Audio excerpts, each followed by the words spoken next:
तो दोस्तों, जीवन में एक चीज तो तय है कि सब कुछ पहले से ही तय है। हमारे जीवन में जो कुछ भी घटना घटित होती है वे ईश्वर द्वारा पहले ही तय की जाती है, परंतु हमें ना तो उसके बारे में कुछ पता होता है और ना ही हमारे पास उसका कोई प्रमाण होता है। परंतु एक घटना ऐसी है जिसका हमारे पास प्रमाण भी है। कौन सी है वे घटना? आइए जानते हैं।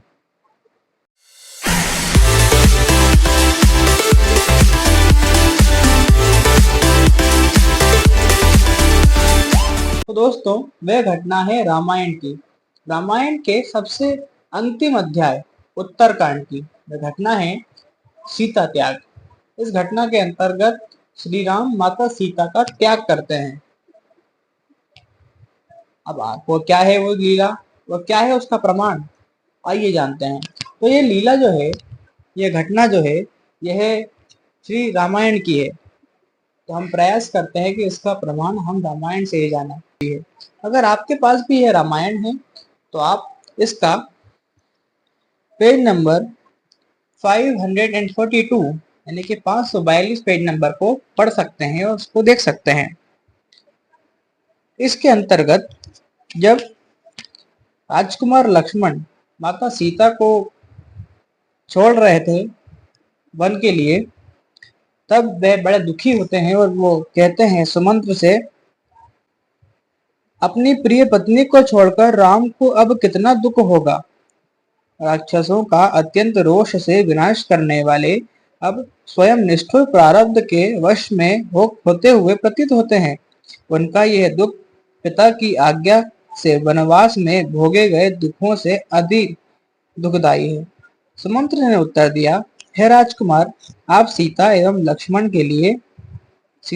राम के लिए अत्यधिक शोक न करें। बहुत पहले आपके पिता को यह बताया गया था कि एक दिन राम को अपनी पत्नी का त्याग करना पड़ेगा और शेष जीवन वियोग के दुख में बिताना होगा। हे लक्ष्मण, मैंने आपके पिता से इस बात को गुप्त रखने का वचन दिया था, किंतु चूंकि आपने राम के दुर्भाग्य के विषय में जानना चाहा है, अतएव मैं आपको सब कुछ बताऊंगा। मुझे निश्चय ही राजा की आज्ञा माननी चाहिए, किंतु ऐसा प्रतीत होता है कि वस्तुतः भाग्य ही सर्वश्रेष्ठ है।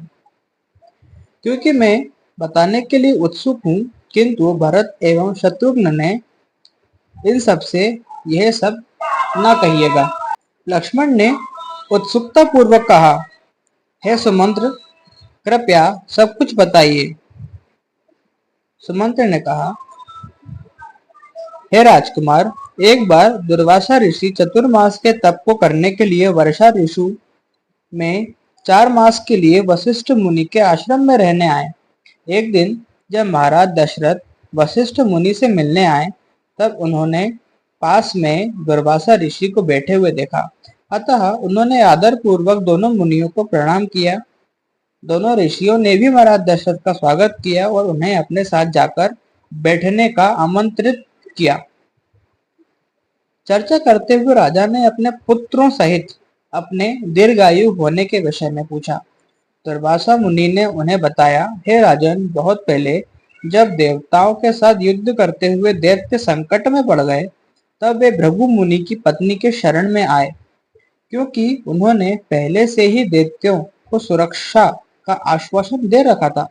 ये ज्ञात होने पर भगवान विष्णु क्रोधित हो उठे और उन्होंने अपने सुदर्शन चक्र का उपयोग करके उस तपस्विनी स्त्री का सिर काट दिया।